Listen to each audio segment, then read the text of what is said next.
M M ಪ್ರವ್ರಜಂತಮನುಪೇತಮಪೇತಕೃತ್ಯಂ ದ್ವೈಪಾಯನೋ ವಿರಹಕಾತರ ಆಜುಹಾವ ಪುತ್ರಾಯಿತಿ ತನ್ಮಯತಯಾ ತರವೋಪಿ ನೇದುಃ ತಂ ಸರ್ವಭೂತಹೃದಯಂ ಮುನಿಮಾನತೋಸ್ಮಿ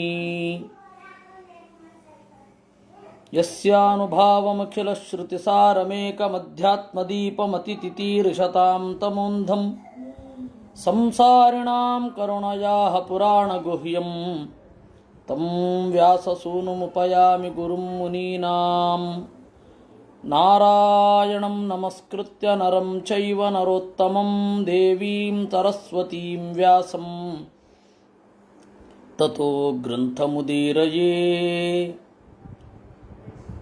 ಮಾತರ್ಮೇ ಮಾತರಿಶ್ವನ್ನ ಪಿತರತುಲಗುರೋ ಭ್ರಾತರಿಷ್ಟಾಪ್ತಬಂಧೋ ಸ್ವಾಮಿನ್ ಸರ್ವಾಂತರಾತ್ಮನ್ನ ಜರ ಜರಯಿತರ್ಜನ್ಮ ಮೃತ್ಯಾಮಯಾನಾಂ ಗೋವಿಂದೇ ದೇಹಿ ಭಕ್ತಿಂ ಭವತಿ ಚ ಭಗವನ್ ಊರ್ಜಿತಾಂ ನಿರ್ನಿಮಿತಾಂ ನಿರ್ವ್ಯಾಜಾಂ ನಿಶ್ಚಲಾಂ ಸದ್ಗುಣಗಣಬೃಹತೀಂ ಶಾಶ್ವತೀಂ ಆಶುದೇವಾ. 100 ಅಶ್ವಮೇಧ ಯಾಗಗಳನ್ನು ಪೃಥು ಮಹಾರಾಜ ಮಾಡಿದ. 100ನೇ ಅಶ್ವಮೇಧ ಯಾಗ ಮುಗಿಯುವಾಗ ಇಂದ್ರ 2 ಬಾರಿ ತೊಂದರೆ ಮಾಡಿದ. 2 ಬಾರಿ ಕುದುರೆಯನ್ನು ತಗೊಂಡು ಹೋದ, 2 ಬಾರಿಯೂ ತಪ್ಪಿಸಿಕೊಂಡ. 2ನೇ ಬಾರಿ ಯಾನಿ ರೂಪಾಣಿ ಜಗೃಹೆ ಇಂದ್ರೋ ಹಯಜಿಹೀರ್ಷಯ ತಾನಿ ಪಾಪಸ್ಯ ಖಂಡಾನಿ ಲಿಂಗಂ ಖಂಡಮಿಹ ಉಚ್ಯತೆ.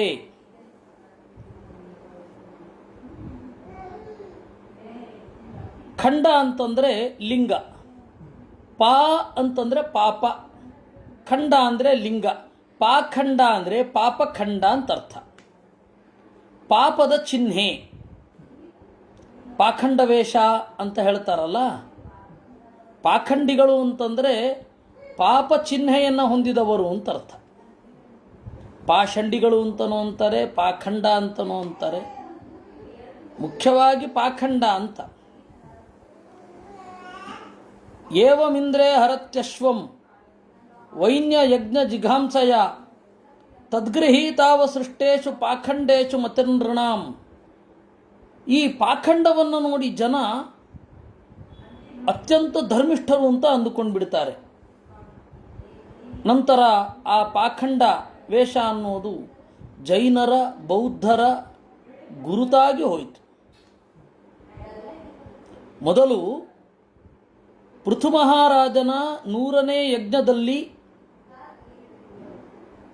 ಬಳಸಿದ ರೂಪ, ಕುದುರೆಯನ್ನು ತೆಗೆದುಕೊಂಡು ಹೋಗುವಾಗ ಇಂದ್ರ ಬಳಸಿದ ರೂಪ, ಅದರಿಂದ ತಪ್ಪಿಸ್ಕೊಳ್ಬೇಕು, ಪೃಥು ಮಹಾರಾಜನ ಮಗನ ಬಾಣದಿಂದ ತಪ್ಪಿಸಿಕೊಳ್ಬೇಕು ಅಂತ ಹೇಳಿ ಇಂದ್ರ ಬಳಸಿದ ರೂಪ ಪಾಖಂಡ ಆಯಿತು. ಅದು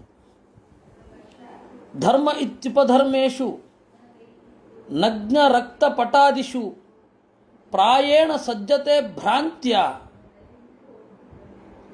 ಪೇಶಲೇಶು ಚ ವಾಗ್ಮಿಷು. ನಗ್ನವಾಗಿರೋದು, ಕೆಂಪು ಬಟ್ಟೆಯನ್ನು ತೊಟ್ಟುಕೊಳ್ಳೋದು, ತಮ್ಮ ಕೂದಲನ್ನು ತಾವೇ ಕಿತ್ತುಕೊಳ್ಳೋದು, ಈ ತರಹದ ಪಾಪದ ಕೆಲಸಗಳಲ್ಲಿ ಜನ ಬೇಗ ಮರುಳಾಗುತ್ತಾರೆ. ಕಾರಣ ಏನು ಅಂತಂದರೆ ವಾಗ್ಮಿಷ್, ಅದನ್ನು ಪ್ರೆಸೆಂಟ್ ಮಾಡುವವರು ಅದ್ಭುತವಾಗಿ ಪ್ರೆಸೆಂಟ್ ಮಾಡಿಬಿಡ್ತಾರೆ. ಯಾವ ತರಹ ಪ್ರೆಸೆಂಟ್ ಮಾಡ್ತಾರೆ ಅಂತಂದರೆ ನಿಮಗೆ ಇದು ಧರ್ಮವೇನೋ ಅಂತ ಅನ್ನಿಸಿಬಿಡಬೇಕು. ಅಹಿಂಸೆ ಅಂತಾರೆ, ಭೂತದಯೆ ಅಂತಾರೆ. ಇದನ್ನೆಲ್ಲ ಕೇಳ್ತಾ ಇದ್ದಾಗ ಮನಸ್ಸು ಉಲ್ಲೋಲ ಕಲ್ಲೋಲ ಆಗತ್ತೆ. ನಮ್ಮ ವೈದಿಕ ಧರ್ಮ ಕ್ರೂರವೇನೋ ಅಂತ ಅನ್ನಿಸಿಬಿಡುತ್ತೆ. ಆದರೆ ಮೂಲಭೂತವಾಗಿ ಅದು ಧರ್ಮ ಆಗಿರಲ್ಲ, ಉಪಧರ್ಮ ಆಗಿರುತ್ತೆ. ಏನು ಉಪಧರ್ಮ ಅಂದರೆ? ಆಚಾರ್ಯರು ಹೇಳಿದ್ರು, ಧರ್ಮೋಪಮಸ್ತ್ವಧರ್ಮೋಯ ಉಪಧರ್ಮಸ್ಸ ಉಚ್ಯತೆ ಇತಿ ಚ ಹರಿವಂಶೇಶು. ಧರ್ಮದಂತೆ ಕಾಣುವ ಅಧರ್ಮವನ್ನು ಉಪಧರ್ಮ ಅಂತ ಕರೀತಾರೆ. ಧರ್ಮದಂತೆ ಕಾಣುತ್ತೆ, ಧರ್ಮ ಆಗಿರೋದಿಲ್ಲ. ಈ ತರಹದ ಅಧರ್ಮಗಳನ್ನು ಉಪಧರ್ಮ ನೋಡುವಾಗ ಹೌದು ಅಂತ ಅನಿಸುತ್ತೆ, ಕರೆಕ್ಟು. ಆದರೆ ಆಳವಾಗಿ ನೋಡಿದಾಗ ಅದು ಅಧರ್ಮಕ್ಕೆ ಪ್ರಚೋದಕ ಆಗಿರುತ್ತೆ. ಇದು ಉಪಧರ್ಮ ಅಂತ ಕರೀತಾರೆ. ಅದಕ್ಕೆ ಹೇಳಿದ್ರು ಧರ್ಮ ಇತಿ ಉಪಧರ್ಮೇಶು. ಈ ಧರ್ಮ, ಉಪಧರ್ಮ, ಆಭಾಸ, ಉಪಮ, ಛಲ, ಈ ಧರ್ಮದ ವಿಕೃತಾಚರಣೆಯ ಬಗೆಗಳು ಅದನ್ನು ಮುಂದೆ ನಿರೂಪಣೆ ಮಾಡ್ತಾರೆ. ಸಪ್ತಮ ಸ್ಕಂಧದಲ್ಲಿ ನಿರೂಪಣೆ ಮಾಡ್ತಾರೆ. ಇಲ್ಲಿ ಸದ್ಯಕ್ಕೆ ನಾವು ತಿಳಿಯಬೇಕಾದದ್ದೇನು ಅಂದರೆ, ಉಪಧರ್ಮ ಅಂದರೆ ಧರ್ಮದಂತೆ ಇರುವ ಅಧರ್ಮ. ಅಪ್ರೋಚ್ ಮಾಡಿದಾಗ ಧರ್ಮದ ತರಹ ಕಾಣುತ್ತೆ, ಎಲ್ಲರೂ ಸಮಾನರು ಅಂತನ್ನೋದು ಹೇಗೆ ಮೋಹಕ, ಎಲ್ಲರೂ ಸಮಾನರು ಅಂತ ಹೇಳಿಬಿಡ್ತಾರೆ ಅಂತ ಹೋಗೋದು. ಆದರೆ ಅಲ್ಲಿ ಆ ತರತಮ ಭಾವ ಅನ್ನೋದು ಇದ್ದೇ ಇರುತ್ತೆ, ಹೋಗೇ ಇರಲ್ಲ. ಜಾತ್ಯತೀತತೆ, ಜಾತಿಯ ಸಂಕಲಗಳನ್ನೆಲ್ಲ ಮುರಿದು ಬನ್ನಿ ಅಂತ ಹೇಳ್ತಾ ಇರ್ತಾರೆ. ಅಲ್ಲಿ ಆಗುವ ಆಳವಾದ ಪರಿಣಾಮವನ್ನು ಯೋಚನೆಯೇ ಮಾಡೋದಿಲ್ಲ. ಇದು ಮೋಹಕ, ಮೋಹದ ಎಲ್ಲ ಇದು ಕರೆಕ್ಟ್ ಏನೋ ಅಂತ ಭ್ರಾಂತಿ ಬಂದ್ಬಿಡುತ್ತೆ. ಆಮೇಲೆ ಒಳಗಡೆಯಿಂದ ನೋಡಿದ್ರೆ ಹಾಗಿರೋದೇ ಇಲ್ಲ. ಅದಕ್ಕೆ ಅಂತಹದ್ದನ್ನು ಉಪಧರ್ಮ ಅಂತ ಕರೆಯುವುದು. ಇಂದ್ರ ಬಿಟ್ಟ ವೇಷಗಳು ಉಪಧರ್ಮದ ಸಂಕೇತಗಳಾಗಿ ಇವತ್ತೂ ಇವೆ ಅಂತ ಭಾಗವತ ಹೇಳುತ್ತೆ. ತದಭಿಜ್ಞಾಯ ಭಗವಾನ್ ಪೃಥು ಪೃಥು ಪರಾಕ್ರಮ ಇಂದ್ರಾಯ ಕುಪಿತೋ ಬಾಣಂ ಆದತ್ತ ಉದ್ಯತ ಕಾರ್ಮುಕ. ಈ ರೀತಿ ವಿಪರೀತ ತೊಂದರೆ ಮಾಡ್ತಾ ಇದ್ದಾನೆ ಇವನು ಅನ್ನೋದನ್ನು ತಿಳಿದು ಮುನಿದು ಬಾಣ ತೆಗೆದುಕೊಂಡ ಅಂತೆ. ತಮೃತ್ಯುಜಶ್ಚಕ್ರವಧಾಭಿಸಂಧಿತಂ ವಿಚಕ್ಷ ದುಷ್ಪ್ರೇಕ್ಷ್ಯಂ ಅಸಹ್ಯ ರಂಹಸ ನಿವಾರಯಾಮಾತು ರಹೋ ಮಹಾಮತೆ ನಯುಜ್ಯತೆ ಅನ್ಯತ್ರ ವಧ ಅಪ್ರಯೋಜಿತಃ. ಯಾವಾಗ ಯಜ್ಞದಲ್ಲಿ ಇರುವವ ದೀಕ್ಷೆಯ ನಡುವೆ ಸಿಟ್ಟು ಮಾಡಿಕೊಂಡು ಇಂದ್ರನನ್ನು ಕೊಂದು ಬಿಡ್ತೇನೆ ಅಂತ ಹೇಳಿ ಬಿಲ್ಲು ಬಾಣಗಳನ್ನು ಹಿಡಿದುಕೊಂಡ, ಅವಾಗ ಪುರೋಹಿತರು ತಡೆದರು. ನೋಡಪ್ಪ, ಯಾಗದಲ್ಲಿ ವೇದ ಹೇಳಿದಂತೆ ಮಾತ್ರ ವಧೆಯನ್ನು ಮಾಡಬೇಕು, ವೇದ ಹೇಳದೇ ಇರುವಂತಹ ವಧೆಯನ್ನು ಮಾಡಬಾರದು. ಯಾಗದಲ್ಲಿ ಕೂತಿರ್ತಾನೆ, ಅವಾಗ ವಧೆಯನ್ನು ಮಾಡಲಿಕ್ಕಿಲ್ಲ. ಅದರಿಂದ ತಡೆದ್ರು. ವಯಂ ಮರುತ್ವಂತ ಮಿಹಾರ್ಥನಾಚನಂ ಹೊಯಾಮಹೇ ತ್ವಚ್ಛ್ರವತ ಹತತ್ವಿಷಂ ಅಯಾತಯಾಮೋಪಹವೈಸ್ತಮಗ್ನಯೇ ಪ್ರಸಹ್ಯ ರಾಜನ್ ಜುಹುವಾಮ ತೇ ಹಿತಂ. ವಯಂ ಮರುತ್ವಂತಂ, ಮರುತ್ವಾನ್ ಅಂದರೆ ಇಂದ್ರ, ಮರುತ್ವಂತಂ ಇಂದ್ರನನ್ನು ಇಹ ಹೊಯಾಮಹೆ ಇಲ್ಲಿ ಕರೀತೇವೆ. ನಿನ್ನ ಕೀರ್ತಿಯ ಮುಂದೆ ಅವನು ಮಂಕಾಗಿದ್ದಾನೆ, ಅವನನ್ನು ಕರೀತೇವೆ. ಅಯಾತಯಾಮ ಉಪಹವೈಹಿ, ಅಯಾತಯಾಮ ಅಂದರೆ ಮಂತ್ರಗಳು ಅಯಾತಯಾಮ ಆಗಬಾರದು ಅಂತ. ಯಾತಯಾಮ ಅಂದರೆ ರಿಜೆಕ್ಟೆಡ್. ಅಯಾತಯಾಮ ಅಂತಂದರೆ ನಾವು ನಿರಂತರ ಪ್ರಾಕ್ಟೀಸ್ ಮಾಡ್ತಾ ಮಾಡ್ತಾ ಮಾಡ್ತಾ ಇನ್ನೂ ಜೀವಂತವಾಗಿ ಇರುತ್ತೆ, ಲಿವಿಂಗ್ ಅಂತ ಅರ್ಥ ಅಯಾತಯಾಮ ಅಂತ. ಅಂದರೆ ಔಟ್ಡೇಟೆಡ್ ಆಗಿಲ್ಲ. ನಮ್ಮ ಮಂತ್ರಗಳು ಔಟ್ಡೇಟೆಡ್ ಆಗೋದು. ಏನು ಹಾಗಂದರೆ ಮಂತ್ರಗಳು ಔಟ್ಡೇಟೆಡ್ ಆಗೋದು ಅಂದ್ರೇನು? ಗುರುಗಳು ಯಾವಾಗಲೂ ಉಪದೇಶ ಮಾಡಿರ್ತಾರೆ, ನಾವು ಅದನ್ನು ಬಳಸಿಯೇ ಇರೋದಿಲ್ಲ, ಅದು ಔಟ್ಡೇಟೆಡ್, ಅದು ಯಾತಯಾಮ. ನಾವು ಹಾಗಿಲ್ಲ. ಗುರುಗಳು ಕೊಟ್ಟ ಮಂತ್ರವನ್ನು ಒಂದೇ ಸಮ ಜಪ ಮಾಡಿಕೊಂಡೇ ಇದ್ದೇವೆ. ಆದ್ದರಿಂದ ನಮ್ಮ ಮಂತ್ರ ಬಹಳ ಬಲಿಷ್ಠ. ಆ ತರಹದ ಬಲಿಷ್ಠವಾದ ಮಂತ್ರಗಳಿಂದ ಬೇಕಾದರೆ ಇಂದ್ರನನ್ನು ಕರೀತೇವೆ, ಈ ಯಜ್ಞದಲ್ಲಿ ಅವನನ್ನೇ ಹೋಮ ಮಾಡಿಬಿಡ್ತೇವೆ ಅಂದರು ಪುರೋಹಿತರು. ಇತ್ರ್ಯಾಮಂತ್ರ ಕ್ರತುಪತಿಂ ವಿದುರಸ್ಯ ಋತ್ವಿಜೋರುಷ ಶೃಂಗಸ್ತಂ ಜುಹ್ವತೋಭ್ಯತ್ಯ ಸ್ವಯಂಭೂ ಪ್ರತ್ಯಷೇಧತ. ಯಾವಾಗ ಪುರೋಹಿತರು ಹೇಳಿದ್ದಕ್ಕೆ ಆಯಿತು ಅಂತ ಒಪ್ಕೊಂಡ್ಬಿಟ್ಟ ಅವನು ಪೃಥು. ಆಯಿತು ಅಂತ ಹೋಮ ಮಾಡ್ತೇವೆ ಅಂತ ಇಂದ್ರನನ್ನೇ ಕೊಲ್ಲಲಿಕ್ಕೆ ಹೋದಾಗ ಬ್ರಹ್ಮದೇವರು ಬಂದು ತಡೆದರಂತೆ. ಮಾಡಬೇಡಿ ಹಾಗೆ. ಯಾಕೆ ಮಾಡಬಾರದು ಅಂದರೆ, ನಿಮ್ಮ ಕೀರ್ತಿಗಾಗಿ ಅವನು ಮಾಡಿದ್ದೇ ವಿನಃ ಅವನಿಗೇನು ಪ್ರಯೋಜನ ಇಲ್ಲ ಇದರಿಂದ. ಅವನು ಕೇಡಿಗ ಅಲ್ಲ, ಕೆಡುಕ ಅಲ್ಲ ಅವನು ಅಂತ ಹೇಳಲಿಕ್ಕೆ. ಏನು? ನವಧ್ಯ ಭವತಾಮಿಂದ್ರ ಯಜ್ಞೋ ಭಗವತ್ತನು. ನೀವು ಇಂದ್ರನನ್ನು ಕೊಲ್ಲಲಿಕ್ಕೆ ಸಾಧ್ಯ ಇಲ್ಲ, ಕೊಲ್ಲುವುದು ಥರವೂ ಅಲ್ಲ. ಯಾಕೆಂದರೆ ಯಜ್ಞ ಭಗವತ್ತನು, ಅವನು ಯಜ್ಞ ಅನ್ನೋದರಿಂದ ಪ್ರತಿಪಾದ್ಯ, ಪರಮಾತ್ಮನ ವಿಶೇಷ ಸನ್ನಿಧಾನದಿಂದ ಕೂಡಿದ್ದಾನೆ. ತಂ ಜಿಘಾಂಸತ ಯಜ್ಞೇನ ಯಸ್ಯೇಷ್ಟಾಸ್ತನವಸ್ತುರಾಹ. ದೇವರಿಗೆ ಅತ್ಯಂತ ಪ್ರೀತಿಪಾತ್ರನಾದ ಇಂದ್ರನನ್ನು ನೀವು ಕೊಲ್ಲೋದ? ಯಸ್ಯ ಇಷ್ಟಾಸ್ತನಮಃ, ದೇವತೆಗಳು ಅಂತಂದರೆ ದೇವರ ಅದ್ಭುತವಾದ ಪ್ರತಿಮೆಗಳು, ಅವನನ್ನೇ ಕೊಲ್ಲಿಕ್ಕೆ ಹೊರಟಿದ್ದೀರಲ್ಲ. ತದಿದಂ ಪಶ್ಯತ ಮಹತ್ ಧರ್ಮಂ ವ್ಯತಿಕರಂ ದ್ವಿಜಾಹ ಇಂದ್ರೇಣ ಅನುಷ್ಠಿತಂ ರಾಜ್ಞಃ ಕರ್ಮೈತದ್ದಿ ಜಿಘಾಂಸಯ. ಇದು ಧರ್ಮಕ್ಕೆ ವಿರುದ್ಧ ಆಗತ್ತೆ. ಯಜ್ಞದಲ್ಲಿ ಇಂದ್ರನನ್ನು ಕುರಿತಾದ ಮಂತ್ರಗಳಿವೆ. ನೀವು ಅದರಿಂದ ಹೋಮ ಮಾಡಲಿಕ್ಕೆ ಹೋಗಿ ಅದೇ ವೇದ ಹೊಗಳುವ ಇಂದ್ರನನ್ನು ನೀವು ಕೊಲ್ಲಿಕ್ಕೆ ಹೊರಡ್ತೀರಾ ಅಂದರೆ ಅದು ಧರ್ಮ ವಿರುದ್ಧ ತಾನೆ. ಪೃಥುಕೀರ್ತಿ ಪೃಥೋ ಭೂಯಾಹ ತ್ವಂ ಹೇಕೋನ ಶತಕ್ರತು ಅಲಂತೆ ಕ್ರತುಭಿಶಿಷ್ಟೈರ್ಯದ್ಭವಾನ್ ಮೋಕ್ಷ ಧರ್ಮವಿತ್. ಅದರಿಂದಾಗಿ ಪೃಥೋ 100 ಅಶ್ವಮೇಧ ಯಜ್ಞಗಳನ್ನು ಮಾಡಬೇಕು ಅಂತ ಯಾಕೆ ಅಂದುಕೊಂಡಿದ್ದೀಯ? 99 ಯಜ್ಞಗಳು ಸಾಕು, ನಿನಗೆ ಮೋಕ್ಷ ಖಚಿತ, ಆ ದಿಸೆಯಲ್ಲಿ ಸಾಧನೆ ಮಾಡಿದ್ರೆ ಸಾಕು. ಅಂಥದ್ದು ಯಾಕೆ 100 ಯಜ್ಞ ಮಾಡಬೇಕು ಅನ್ನುವ ಹಠ? ದೇವರ ಸಂಕಲ್ಪ ಇಲ್ಲ, ಬಿಟ್ಟು ಬಿಡು. ನೈವಾತ್ಮನೇ ಮಹೇಂದ್ರಾಯ ರೋಚಮಾಹರ್ತುಮರ್ಹತಿ ಉಭಾವಪಿ ಭದ್ರಂತೆ ಉತ್ತಮ ಶ್ಲೋಕ ವಿಗ್ರಹವು. ನನಗೇ ಯೋಗ್ಯತೆ ಇಲ್ಲ ಅಂತ ನಿನ್ನನ್ನು ನೀನು ಚೀತ್ಕರಿಸಿಕೊಳ್ಳಬೇಡ. ಈಗಿನ ಭಾಷೆಯಲ್ಲಿ ಹೇಳೋದಾದರೆ ಇನ್ಫೀರಿಯಾರಿಟಿ ಕಾಂಪ್ಲೆಕ್ಸ್ ಬೇಡ. ಇಂದ್ರನ ಬಗ್ಗೆ ಸಿಟ್ಟು ಬೇಡ, ಇಂದ್ರನ ಬಗ್ಗೆ ಸಿಟ್ಟು ಬೇಡ, ನಿನ್ನ ಬಗ್ಗೆ ಇನ್ಫೀರಿಯಾರಿಟಿ ಕಾಂಪ್ಲೆಕ್ಸ್ ಬೇಡ. ನೀವಿಬ್ಬರೂ ಕೂಡ ಉತ್ತಮ ಶ್ಲೋಕ ವಿಗ್ರಹವು, ಪರಮಾತ್ಮನ ಸನ್ನಿಧಾನಕ್ಕೆ ಪಾತ್ರರು, ಪರಮಾತ್ಮನಿಗೆ ಪ್ರಿಯರು. ಮಾಸ್ಮಿನ್ ಮಹಾರಾಜ ಕೃತಾಸ್ಮ ಚಿಂತಾಂ ನಿಶಾಮಯಾಸ್ಮದ್ವಚ ಆದೃತಾತ್ಮ ಯಧ್ಯಾಯತೋ ದೈವ ಹತಂತು ಕರ್ತುಂ ಮನೋತಿ ಕಷ್ಟಂ ವಿಶತೆ ತಮೋಂಧಂ. ಅದರಿಂದ ಇದರ ಬಗ್ಗೆ ಚಿಂತೆ ಮಾಡಬೇಡ. ಮಾ ಕೃತಾಹ ಚಿಂತಾಂ ನಿಶಾಮಯ ತದ್ವಚ ಆದೃತಾತ್ಮ. ಆ ದೇವತೆಗಳ ಮಾತನ್ನು ಕೇಳು, ನೀನೇ ಧ್ಯಾನ ಮಾಡಿ ನೋಡು. ನೀನು ಮಾಡುವ ಈ ಕ್ರಿಯೆ ಭಗವತ್ ಸಂಕಲ್ಪದಲ್ಲಿ ಕೂಡಿದೆಯಾ ಅಂತ ನೋಡು. ನಿನ್ನ ಮನಸ್ಸು ಭಗವತ್ ಸಂಕಲ್ಪಕ್ಕೆ ವಿರುದ್ಧವಾಗಿ ಹೋದರೆ ಅತಿ ಕಷ್ಟಂ ಅಂಧಂತಮಃ ವಿಶತೆ, ಅಗಾಧವಾದ ಅಜ್ಞಾನ ಸಾಗರದಲ್ಲಿ ಮುಳುಗೋಗುತ್ತೆ. ಹಾಗೆ ಮಾಡಬೇಡ.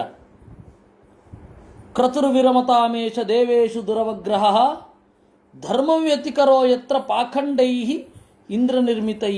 ಕ್ರತುರ್ವಿರಮತಾಂ, ಸಾಕು, ಯಜ್ಞವನ್ನು ನಿಲ್ಲಿಸು. ನಿನಗೆ 99 ಅಶ್ವಮೇಧ ಯಾಗಗಳನ್ನು ಮಾಡುವ ಅವಕಾಶ ಮಾತ್ರ ಇದ್ದದ್ದು ಅದಾಗಿದೆ. ಧರ್ಮವ್ಯತಿಕರೋ ಯತ್ರ ಪಾಖಂಡ್, ನಿನ್ನ 100ನೇ ಯಜ್ಞ. ಯಜ್ಞದ ನಿಮಿತ್ತವಾಗಿ ಪಾಖಂಡ ವೇಷಗಳ ನಿರ್ಮಾಣ ಆಯಿತು. ಇದು ಎಲ್ಲಿಯಾದರೂ ಉಂಟಾ? ಧರ್ಮವನ್ನು ಮಾಡಲಿಕ್ಕೆ ಹೋಗಿ ಅಧರ್ಮಿಷ್ಠರ ವೇಷಗಳು ನಿರ್ಮಾಣ ಆಯಿತು. ಇದು ಎಲ್ಲಿಯಾದರೂ ಇದ್ದರೆ ಅದು ನಿನ್ನ ಯಜ್ಞ ಮಾತ್ರ. ಅದರಿಂದ ದೇವರ ಸಂಕಲ್ಪವನ್ನು ಮನಗಂಡು ವಿರಮಿಸು. ಏಭಿರಿಂದ್ರೋಪಸಂಸೃಷ್ಟೈ ಪಾಖಂಡೈರ್ಹಾರಿಭಿರ್ಜನಂ ಹ್ರಿಯಮಾಣಂ ವಿಚಕ್ಷ್ವೈತತ್ ಯಸ್ತೇ ಯಜ್ಞದೃಗಶ್ವಮುಟ್. ನೋಡು, ಈ ಇಂದ್ರನಿಂದ ನಿರ್ಮಿತವಾದ ಪಾಖಂಡ ವೇಷವನ್ನು ಹೊತ್ತವರು ಮುಂದೆ ಅವರ ಸಾಧನೆಯನ್ನು ಅವರು ಮಾಡ್ತಾರೆ. ಈಗ ಇಲ್ಲಿ ನೋಡು, ನಿನ್ನ ಕುದುರೆಯನ್ನು ಕದ್ದವ, ನಿನ್ನ ಯಜ್ಞವನ್ನು ಹಾಳು ಮಾಡಿದವ ಇಲ್ಲಿ ಬರ್ತಾನೆ. ನಾನು ಹೇಳಿದ ಕೂಡಲೇ ಬರ್ತಾನೆ ಅವನು. ಭವಾನ್ ಪರಿತ್ರಾತು ಮಿಹಾವತೀರ್ಣಃ ಧರ್ಮಂಚ ನಾನಾ ಸಮಯಾನುರೂಪಂ ವೇನಾಪಚಾರಾರವಲುಪ್ತ ಮಧ್ಯ ತದ್ದೇಹತೋ ವಿಷ್ಣು ಕಲಾತಿ ದೇವ. ನಿನ್ನ ಅವತಾರ ಆಗಿದ್ದು 100 ಯಜ್ಞಗಳನ್ನು ಮಾಡಲಿಕ್ಕಲ್ಲ, ವೇನ ಮುರಿದು ಹಾಕಿದ ಧರ್ಮದ ದಾರಿಯನ್ನು ಮತ್ತೆ ಸರಿ ಮಾಡಲಿಕ್ಕಾಗಿ ನೀನು ಬಂದದ್ದೇ ವಿನಃ 100 ಯಾಗಗಳನ್ನು ಮಾಡಲಿಕ್ಕಲ್ಲ. ಅದರಿಂದಾಗಿ ಯಜ್ಞ ಇಲ್ಲೇ ನಿಲ್ಲಲಿ ಇಂದ್ರಂತೆ ಬ್ರಹ್ಮದೇವರು. ಸತ್ವಂ ವಿಮೃಶ್ಯ ಅಭಿಭವಂ ಪ್ರಜಾಪತೆ ಸಂಕಲ್ಪಿತಂ ವಿಶ್ವಸೃಜ ಅತಿಪೀಪೃಹಿ ಐಂದ್ರೀಂಚ ಮಾಯಾಂ ಉಪಧರ್ಮ ಮಾತರಂ ಪ್ರಚಂಡ ಪಾಖಂಡ ಪಥಂ ಪ್ರಭೋ ಜಹಿ. ನೋಡು, ಬೇಕಾದರೆ ಇಷ್ಟರ ಮೇಲೆ ನಿನಗೇನಾದರೂ ವಿಮರ್ಶೆ ಮಾಡುವ ಶಕ್ತಿ ಇದ್ದರೆ ಯೋಚನೆ ಮಾಡು. ಇಂದ್ರನನ್ನು ಕೊಲ್ಲುವುದು ಒಳಿತೋ, ಇಂದ್ರ ನಿರ್ಮಿಸಿದ ಪಾಖಂಡದ ದಾರಿಯನ್ನು ಮುರಿಯೋದು ಒಳಿತೋ? ನಿನಗೆ ಬಿಟ್ಟಿದ್ದೇನೆ. ಇಂದ್ರನನ್ನು ಮುರಿಯೋದಲ್ಲ, ಇಂದ್ರ ನಿರ್ಮಿಸಿದ ಪಾಖಂಡ ದಾರಿಯನ್ನು ಮುರಿಬೇಕು.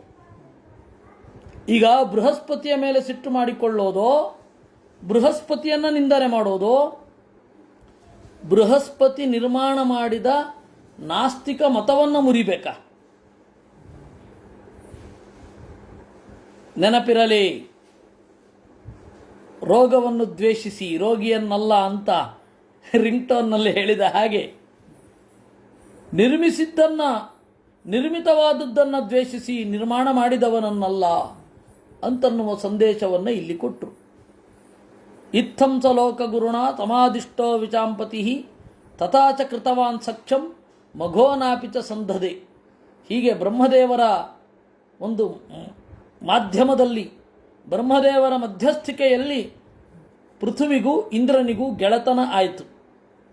ಕೃತಾವಭೃತ್ಯ ಸ್ನಾನಾಯ ಪೃಥವೇ ಭೂರಿ ಕರ್ಮಣೆ ವರಾಂದದುಸ್ತೆ ವರದಾಹ ಏತದ್ಬರ್ಹಿಷಿ ತರ್ಪಿತಾಹ. ಸರಿ, ಯಜ್ಞವನ್ನು ಪೂರ್ಣಗೊಳಿಸದೆ ಬ್ರಹ್ಮದೇವರ ಅನುಮತಿಯಂತೆ ಅವಭೃತ ಸ್ನಾನವನ್ನು ಮಾಡಿದರು. ಅವಭೃತ ಸ್ನಾನವನ್ನು ಮಾಡಿಯಾದ ಮೇಲೆ ದೇವತೆಗಳೆಲ್ಲ ವರಗಳನ್ನು ಕೊಟ್ಟರಂತೆ. ವಿಪ್ರಾಸ್ ಸತ್ಯಾಶಿಷಸ್ತುಷ್ಟಾ ಶ್ರದ್ಧೆಯ ಲಬ್ಧದಕ್ಷಿಣಾ ಆಶಿಷೋ ಯುಯುಕ್ಷತ್ತಃ ಆದಿರಾಜಾಯ ಸತ್ಕೃತಾ. ಆಮೇಲೆ ಬ್ರಾಹ್ಮಣರು ಸಂತುಷ್ಟರಾಗಿ ದಾನವನ್ನು ಸ್ವೀಕರಿಸಿ ಸತ್ಯವಾದ ಆಶೀರ್ವಾದವನ್ನು ನೀಡಿದರು.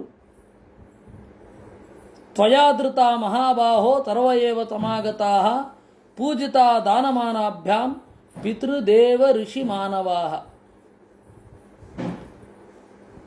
ಎಲೈ ವಿದುರನೇ, ನೀನು ಯಾರನ್ನ ಜೀವನ ಇಡೀ ಪೂಜಿಸುತ್ತಿಯಲ್ಲ, ಪಿತೃಗಳು, ಪಿತೃದೇವತೆಗಳು, ದೇವತೆಗಳು, ಋಷಿಗಳು, ಇವರೆಲ್ಲರನ್ನೂ ಪೃಥು ಅವತ್ತು ಪೂಜಿಸಿದ. ಇವರೆಲ್ಲರೂ ಪೂಜೆಯನ್ನು ಕೈಗೊಂಡರು. ಹೀಗೆ ಯಜ್ಞ ಮುಗಿಯಲಿಲ್ಲ, ಆದರೆ ಮುಗೀತು. ಇತಿ ಶ್ರೀಮದ್ಭಾಗವತೆ ಚತುರ್ಥ ಸ್ಕಂಧೆ 19 19ನೇ ಅಧ್ಯಾಯ ಮುಗೀತು. ಭಗವಾನ್ಶ್ಚಾಪಿ ವೈಕುಂಠಃ ಸಾಕಂ ಮಗವತಾ ವಿಭು ಯಜ್ಞೈರ್ಯಜ್ಞಪತಿಶ್ಚೇಷ್ಟೋ ಯಜ್ಞಭುಕ್ ತಮಭಾಷತ. ಆ ಪೃಥ್ವಿನಿಂದ ಆರಾಧಿತರಾಗಿ ಎಲ್ಲ ದೇವತೆಗಳ ನಡುವೆ ದೇವರು ಮೂಡಿದ ಅಂತೆ. ದೇವರು ಮಾತನಾಡಿದ, ಏಷತೆ ಹ್ಯಕಾರಿಷೀದ್ಭಂಗಂ ಹಯಮೇಧ ಚತಸ್ಯ ಕ್ಷಮಾಪಯತ ಆತ್ಮಾನ ಮಮುಷ್ಯ ಕ್ಷಂತುಮರ್ಹಸಿ. ಸ್ವಯಂ ನಾರಾಯಣ ಯಜ್ಞದಲ್ಲಿ ಮೈದೋರಿ ಹೇಳಿದ, ಪೃಥು, ನಿನ್ನ ಯಜ್ಞವನ್ನು ಹಾಳು ಮಾಡಿದ ಇಂದ್ರ ನಿನ್ನಲ್ಲಿ ಕ್ಷಮಾಪಣೆಯನ್ನು ಕೇಳಿಕೊಳ್ಳಿಕ್ಕೆ ಬಯಸ್ತಾನೆ, ನೀನು ಕ್ಷಮಿಸು. ಸುಧಿಯ ಸಾಧವೋ ಲೋಕೆ ನರದೇವ ನರೋತ್ತಮ ನಾಭಿದೃಶ್ಯಂತಿ ಭೂತೇಭ್ಯ ಯರ್ಹಿ ಅನಾತ್ಮ ಕಳೇಬರಂ.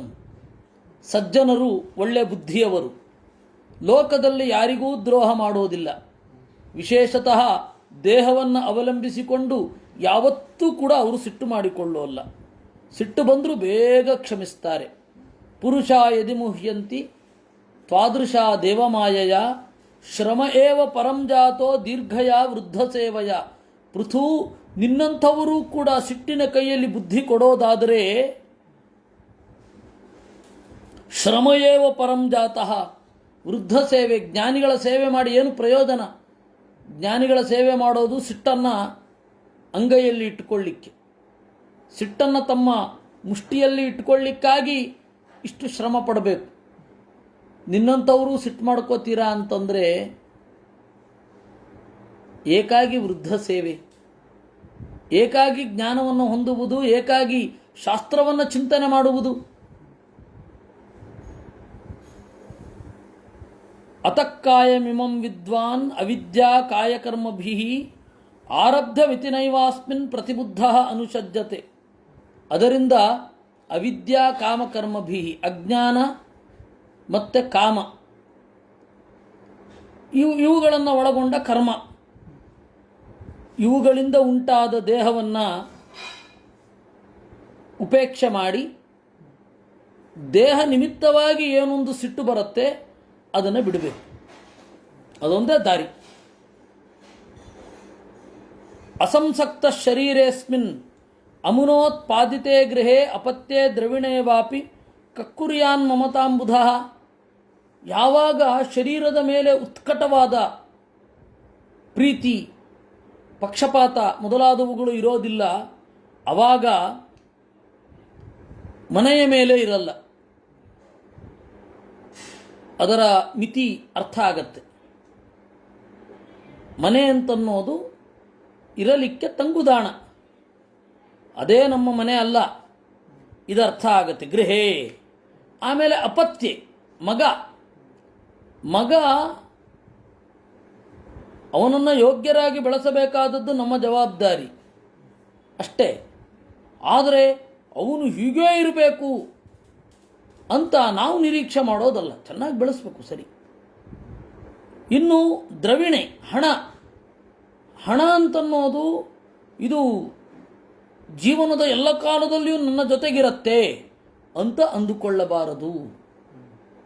ಹಣವನ್ನು ಬಳಸು, ಉಪಯೋಗಿಸು, ಆದರೆ ಹಣ ಯಾವಾಗಲೂ ನನ್ನ ಜೊತೆಗಿರುತ್ತೆ ಅನ್ನುವ ಭ್ರಮೆ ಇದ್ದಾಗ ಅನೇಕ ಸಮಸ್ಯೆಗಳು ಉಂಟಾಗುತ್ತೆ. ಅದನ್ನು ಬಿಡು. ಇವು ಮೂರನ್ನು ಬಿಡು. ಏಕಶುದ್ಧ ಸ್ವಯಂ ಜ್ಯೋತಿರ್ ನಿರ್ಗುಣೋತವು ಗುಣಾಶ್ರಯ ಸರ್ವಗೋ ನಾವೃತ ಸಾಕ್ಷಿ ನಿರಾತ್ಮಾನಾತ್ಮನಪ್ಪರಃ. ಅವನು ಹೇಳ್ತಾನೆ, ಏಕಃ ಶುದ್ಧ ಸ್ವಯಂ ಜ್ಯೋತಿ ದೇಹಾದ್ಯಪಾರ್ಥಸ್ತದ್ಧರ್ಮಾ ನ ಸ್ಯುಃ ತದ್ದ್ರಷ್ಟುರಾತ್ಮನಃ ಕೈವಲ್ಯಂ ತಸ್ಯ ವೈ ಧರ್ಮಃ ಸುಷುಪ್ತಂ ತನ್ನಿದರ್ಶನಂ. ಇದು ದೇವರ ಮಾತು. ಇದನ್ನು ಅರ್ಥ ಮಾಡಿಕೊಳ್ಳಲಿಕ್ಕೆ ಹೋದರೆ ಏಕಃ ಶುದ್ಧ, ದೇವರು ಒಬ್ಬನೇ, ಇವನು ಅಂತ ಹೇಳಿ ದೇವರು ತನ್ನನ್ನೇ ಹೇಳ್ಕೊಳ್ಳೋದು. ಇವನು ಏಕಃ, ಏಕಾಕಿ. ಶುದ್ಧ, ಸತ್ವಗುಣ ರಜೋಗುಣ ತಮೋಗುಣಗಳ ಸೋಂಕು ಇರದವ. ಸ್ವಯಂ ಜ್ಯೋತಿ, ಅವನನ್ನು ತಿಳಿದುಕೊಳ್ಳಿಕ್ಕೆ ಅವನೇ ಕಾರಣ. ಅವನು ಬೇರೆ ಯಾವುದನ್ನು ತಿಳ್ಕೊಳ್ಳಿಕ್ಕೆ ಅಥವಾ ಅವನನ್ನು ತಿಳಿದುಕೊಳ್ಳಿಕ್ಕೆ ಬೇರೆಯವರು ಬೇಕಿಲ್ಲ. ಅದರಿಂದಾಗಿ ಅವನು ಸ್ವಯಂ ಜ್ಯೋತಿ. ನಿರ್ಗುಣ, ಸತ್ವಗುಣ ರಜೋಗುಣ ತಮೋಗುಣಗಳಿರದವ. ಗುಣಾಶ್ರಯ, ಜ್ಞಾನ ಆನಂದ ಮೊದಲಾದವುಗಳಿಗೆ ಆಸರೆ. ಸರ್ವಗಃ, ಎಲ್ಲರಲ್ಲಿ ಇದ್ದಾನೆ, ಅಂತರ್ಯಾಮಿ. ಅನಾವೃತ, ತೆರೆದಿದ್ದಾನೆ. ಅಯ್ಯೋ, ದೇವರು ತೆರೆದಿಟ್ಟಿದ್ದ, ದೇವರು ಒಂದು ಗುಟ್ಟಲ್ವೇ? ಏಕೆಂದರೆ ವೇದ ಹೇಳುತ್ತೆ, ತಂ ಸಂಪ್ರಶ್ನಂ ಭುವನಾಯಂತ್ಯನ್ಯಾ. ತಂ ಸಂಪ್ರಶ್ನಂ ಭುವನಾಹ ಯಂತಿ, ಭುವನಾನಿ ಯಂತಿ. ಎಲ್ಲ ಜೀವರು ದೇವರು ಅಂದರೆ ದೊಡ್ಡ ಪ್ರಶ್ನೆ ಅಂತ ಅಂದುಕೋತಾರೆ. ಇದು ವೇದದ ಮಾತು. ನೀವು ಅನಾವೃತ ಅಂತಿರಲ್ಲ ಮಾರಾಯರೇ. ಆಚಾರ್ಯರು ಹೇಳಿದ್ರು, ಅನ್ಯೇತಾಂ ಆವೃತೋ ವಿಷ್ಣು ಸ್ವಸ್ಯ ಅನಾವೃತ ಏವವಾ. ಬೇರೊಬ್ಬರಿಗೆ ಮುಚ್ಚಿಕೊಂಡಿದ್ದಾನೆ, ದೇವರು ದೇವರಿಗೆ ತೆರೆದಿಟ್ಟಿದ್ದಾನೆ ತಾನೆ. ನಮಗೆ ಗುಟ್ಟು, ಆದರೆ ಅವನು ಅವನಿಗೆ ರಟ್ಟು. ನಮಗೆ ಗುಟ್ಟು, ಅವನು ಅವನಿಗೆ ರಟ್ಟು. ಹೀಗಾಗಿ ಅನಾವೃತ ಅಂತ ಭಾಗವತ ಹೇಳಿದ್ದು ಬೇರೆ ಅಲ್ಲ.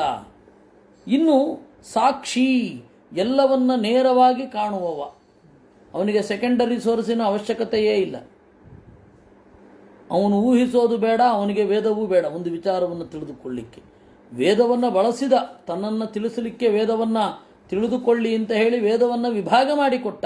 ಆದರೆ ದೇವರಿಗೆ ಒಂದು ಯಾವುದೋ ಒಂದನ್ನು ತಿಳಿದುಕೊಳ್ಳಿಕ್ಕೆ ಊಹಿಸುವ ಅವಶ್ಯಕತೆಯೂ ಇಲ್ಲ, ಶಬ್ದದ ಅವಶ್ಯಕತೆಯೂ ಇಲ್ಲ. ಇದು ದೇವರು ಅಂದರೆ. ಅದರಿಂದಾಗಿ ಸಾಕ್ಷಿ ನಿರಾತ್ಮ. ಅವನಿಗೆ ಅಂತರ್ಯಾಮಿ ಒಬ್ಬ ಇಲ್ಲ. ಆತ್ಮ ಅಂದರೆ ಅಂತರ್ಯಾಮಿ, ದೇವರು ನಿರಾತ್ಮ. ಇನ್ನು ಆತ್ಮ ಆತ್ಮನ ಪರಹ, ಜೀವನ ಅಂತರ್ಯಾಮಿ ಅವನು. ಆತ್ಮ ಸರ್ವಸ್ಯ ಜಗತಃ ತಸ್ಯ ಆತ್ಮ ಅನ್ಯೋ ನ ವಿದ್ಯತೆ ಅಂದರು ಆಚಾರ್ಯರು. ಅವನು ಎಲ್ಲರ ಅಂತರ್ಯಾಮಿ, ಅವನಿಗೆ ಯಾರೂ ಅಂತರ್ಯಾಮಿ ಇಲ್ಲ. ದೇಹಾದ್ಯಪಾರ್ಥ ತದ್ಧರ್ಮ ನ ಸ್ಯುಃ. ದೇವರಿಗೆ ಸುಖಕ್ಕೆ ಅಡ್ಡಿಯಾಗುವ ದೇಹ ಮೊದಲಾದ ಜಡವಾದ ವಸ್ತುಗಳು ಅವನ ಸುತ್ತುವುದಿಲ್ಲ. ನಮಗೆ ಸುಖಕ್ಕೆ ಅಡ್ಡಿಯಾದ ದೇಹ ಮೊದಲಾದವುಗಳ ಬಂಧನ ಇದೆ, ದೇವ್ರಿಗದಿಲ್ಲ. ಆದರೆ ತದ್ದ್ರಷ್ಟು, ಜೀವರ ಮನಸ್ಸು ದೇಹದ ಬಂಧನವನ್ನು ಕಣ್ಣಾರೆ ಕಂಡವನಿದ್ದಾನೆ. ಜೀವನ ಪ್ರತಿಯೊಂದನ್ನು ಕೂಡ ಕಣ್ಣಾರೆ ಕಂಡವನಿದ್ದಾನೆ ಅವನು.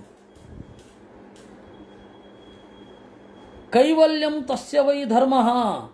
ಅವನು ಸರ್ವೋತ್ತಮತ್ವ ಅನ್ನೋದು ಅವನ ಧರ್ಮ. ಸುಷುಪ್ತಂ ತನ್ ನಿದರ್ಶನಂ. ಈ ತರಹ ಯಾರೂ ಇಲ್ಲದೆ ಹೇಗಿರ್ತಾನೆ, ದೋಷ ಇಲ್ಲದೆ ದೇವರು ಹೇಗಿರ್ತಾನೆ ಅಂದರೆ ಸುಷುಪ್ತಂ ತನ್ ನಿದರ್ಶನಂ. ನಿದ್ರೆಯವನ ಗಾಢವಾದ ನಿದ್ರೆಯಲ್ಲಿ ಹೊಂದಿರುವವನೇ ದೃಷ್ಟಾಂತ ದೇವರಿಗೆ. ಏನು ಹಾಗಂದ್ರೆ ಏನು ಬಹಳ ವಿಚಿತ್ರವಾಗಿದೆಯಲ್ಲ. ದೇವರು ಎಲ್ಲ ದೋಷಗಳಿಂದ ದೂರವಾಗಿದ್ದಾನೆ. ದೋಷಗಳು ಇರದಿರುವುದರಿಂದ, ಗುಣಪೂರ್ಣನಾಗಿರೋದರಿಂದ. ದೃಷ್ಟಾಂತ ಏನು? ಗಾಢವಾದ ನಿದ್ರೆಯಲ್ಲಿರುವ ವ್ಯಕ್ತಿಯ ಹಾಗೆ. ಏನ್ರಿ ಇದು ಅಂದರೆ ಆಚಾರ್ಯರು ಹೇಳಿದ್ರು, ಸುಷುಪ್ತವಚ್ಚ ನಿರ್ದುಃಖ ಜಾಗ್ರದ್ವಚ್ಚ ಪ್ರವೃತ್ತಿಮಾನ್ ಅನನ್ಯ ಸದೃಶತ್ವಾಚ್ಚ ಕೇವಲೋತವು ಹರಿಸ್ಮೃತಃ ಇತಿ ತಂತ್ರಸಾರೆ. ದೇವರು ಗಾಢವಾದ ನಿದ್ರೆಯಲ್ಲಿರುವವನಂತೆ ನಿರ್ದುಃಖ, ಜಾಗ್ರತ್ ಕಾಲದಲ್ಲಿರುವವನಂತೆ ಯಾವಾಗಲೂ ಪ್ರವೃತ್ತ. ಈ ತರಹದ ದೇವರು ಬೇರೆಯವನಿಲ್ಲ ದೇವರನ್ನು ಬಿಟ್ಟರೆ. ಅದರಿಂದಾಗಿ ಕೇವಲ. ಈ ಹಿನ್ನೆಲೆಯಲ್ಲಿ ಸುಷುಪ್ತಂ ತನ್ನಿದರ್ಶನಂ ಅಂದರು. ಆತ್ಮನೈವಾವಗಮ್ಯತ್ವಾದ್ ಹರಿರೇಚ ಸುಷುಪ್ತವತ್. ಮತ್ತೆ ದೇವರನ್ನು ಸುಷುಪ್ತ ಅಂತ ಹೇಳೋದು ಇನ್ನೊಂದು ಕಾರಣದಿಂದ ಅಂತಾರೆ ಆಚಾರ್ಯರು. ಯಾಕೆ ಅಂದರೆ ಸುಷುಪ್ತ ತನ್ನನ್ನು ತಾನು ಮಾತ್ರ ತಿಳ್ಕೊಳ್ತಾನೆ. ಗಾಢವಾದ ನಿದ್ರೆಯಲ್ಲಿರುವವನನ್ನು ದೇಹದ ಮಾಧ್ಯಮದಲ್ಲಿ ತಿಳಿಲಿಕ್ಕೆ ಸಾಧ್ಯ ಇಲ್ಲ. ಅವನಿಗೆ ಆನಂದ ಆಗ್ತಾ ಇದೆಯೋ, ದುಃಖ ಭಾವ ಇದೆಯೋ, ಬೇರೆಯವರು ಹೆಂಗೆ ತಿಳ್ಕೊತಾರೆ? ಇವನು ಕಣ್ಣು ಮುಚ್ಚಿ ನಿದ್ರೆ ಮಾಡ್ತಾ ಇದ್ದಾನೆ, ಗಾಢವಾದ ನಿದ್ರೆಯೇ ಬಂದಿರಬೇಕು. ಇದು ನಮ್ಮ ಊಹೆ ಅಷ್ಟೇ. ಆ ಜೀವ ಮಾತ್ರ ಅವನನ್ನು ಅವನು ಪೂರ್ತಿಯಾಗಿ ತಿಳ್ಕೊಂಡಿದ್ದಾನೆ. ಗಾಢವಾದ ನಿದ್ರೆ ಇದೆ, ಆಯ್ತಾ? ಆತ್ಮನೈವಾವಗಮ್ಯತ್ವಾದ್ ಹರಿರೇಚ ಸುಷುಪ್ತವತ್ ಕೇವಲತ್ವೇನ ವಿಜ್ಞೇಯೋ ಮುಕ್ತಿಸ್ತದ್ವದ ದುಃಖತ. ದೇವರು ಕೇವಲ. ಈ ಹಿನ್ನೆಲೆಯಲ್ಲಿ ಸುಷುಪ್ತ ಅಂತ ಹೇಳಿದ್ದು. ಮಲ್ಕೊಂಡಿರುವವನು ಅಹಂ ಅಂತ ಹೇಳಿ ತನ್ನ ಭೋಗವನ್ನು ತಾನು ಮಾತ್ರ ಮಾಡಲಿಕ್ಕೆ ಸಾಧ್ಯ. ಇವಾಗ ಜಗತ್ತಿನಲ್ಲಿ ತಂದೆಯ ಸಂಪತ್ತಿನ ಭೋಗವನ್ನು ಮಗ ಮಾಡ್ತಾನೆ, ಮಗನಿಂದ ಕೀರ್ತಿಯನ್ನು,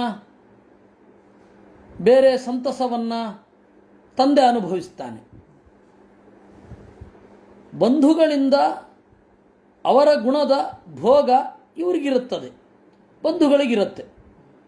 ನಮ್ಮ ಬಂಧುಗಳು ಬಹಳ ಪ್ರಸಿದ್ಧರು, ಒಳ್ಳೆ ಇನ್ಫ್ಲೂಯೆನ್ಸ್ ಇದೆ ಅಂತ ನಾವು ಅವರನ್ನು ಭೋಗಿಸ್ತೇವೆ. ನಮಗೆ ಅವರು ಪರಿಚಿತರಾದವರು ಬಹಳ ವರ್ಷಗಳಿಂದ, ಅವರ ಈ ಗುಣ ನಮಗೆ ಬಹಳ ಇಷ್ಟ. ಹೀಗೆ ಬೇರೆಯವರ ಭೋಗ ಬೇರೆಯವರಿಗೆ ಇದೆ. ಅವರು ಬಹಳ ವರ್ಷಗಳಿಂದ ನಮಗೆ ಗೊತ್ತು, ನಾವು ಅವರಿಂದ ಆನಂದವನ್ನು ಅನುಭವಿಸ್ತೇವೆ, ಇವೆಲ್ಲ. ಆದರೆ ಗಾಢವಾಗಿ ನಿದ್ರೆಯಲ್ಲಿ ಮಲಗಿದ್ದಾನೆ, ಅವನ ಅಸ್ತಿತ್ವದ ಭೋಗ ನಮ್ಮ ಕೈಲಿ ಆಗೋದೇ ಇಲ್ಲ. ಅವನ ಅಸ್ತಿತ್ವದ ಭೋಗ ಅವನಿಗೆ ಮಾತ್ರ ಆಗೋದು. ಹಾಗೆ ದೇವರನ್ನು ಭೋಗಿಸಬಲ್ಲವ ದೇವರು ಮಾತ್ರ. ದೇವರ ಆನಂದದ ಅನುಭವ ನಮಗಾಗಲ್ಲ. ಅದಕ್ಕೆ ಸುಷುಪ್ತವತ್ ಅಂತ ಹೇಳಿದ್ದು. ಸುಷುಪ್ತಂ ತನ್ ನಿದರ್ಶನಂ. ದೇವರು ಹಾಗೆ ಕೇವಲತ್ವೇನ ವಿಜ್ಞೇಯೋ ಮುಕ್ತಿಸ್ತದ್ವದ ದುಃಖತ. ಈ ತರಹದ ದೇವರು ಕೇವಲ, ಅವನಂತೆ ಇರೋದು ಅವನೊಬ್ಬನೇ. ಹೀಗೆ ಇದು ದೇವರು ಅಂದರೆ ಅಂತ ದೇವರು ಸ್ವಯಂ ಹೇಳ್ತಾ ಇದ್ದಾನೆ. ಏವಂ ಸಂತಮಾತ್ಮಾನಂ ಆತ್ಮಸ್ಥಂ ವೇದಪೂರುಚಃ ನಾಜ್ಯತೆ ಪ್ರಕೃತಿಸ್ಥೋಪಿ ತದ್ಗುಣೈ ಸಮವಸ್ಥಿತ. ಈ ರೀತಿಯಾಗಿರುವ ದೇವನನ್ನು ತಿಳಿದರೆ ಇನಿಷಿಯಲ್ ಸ್ಟೇಜಲ್ಲಿ ತನ್ನ ಸುತ್ತಮುತ್ತ ಇರುವ ದುಃಖಗಳು ಏನಿದ್ರೂ ಅವನನ್ನು ಗಾಢವಾಗಿ ಅಂಟುವುದಿಲ್ಲ. ಆಮೇಲೆ ದೇಹದ ದುಃಖಗಳು ಅಂಟುವುದಿಲ್ಲ, ನಿರ್ಲಿಪ್ತನಾಗಿರ್ತಾನೆ. ಆಮೇಲೆ ಸಂಸಾರದಿಂದಲೇ ನಿರ್ಲಿಪ್ತನಾಗಿರ್ತಾನೆ. ಆಮೇಲೆ ಸತ್ವರಜಸ್ತಮೋ ಗುಣಗಳು ಅವನನ್ನು ಕಾಡೋದಿಲ್ಲ. ಒಂದೊಂದೇ ಮೆಟ್ಟಿಲನ್ನು ಏರ್ತಾ ಹೋಗ್ತಾನೆ.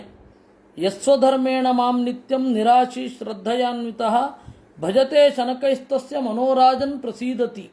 ಯಾರು ಹೀಗೆ ಸ್ವಧರ್ಮದಿಂದ ನನ್ನನ್ನು ನಿತ್ಯವೂ ಪೂಜಿಸುತ್ತಾನೆ ಅವನು ನೆಮ್ಮದಿಯಿಂದ ಇರ್ತಾನೆ.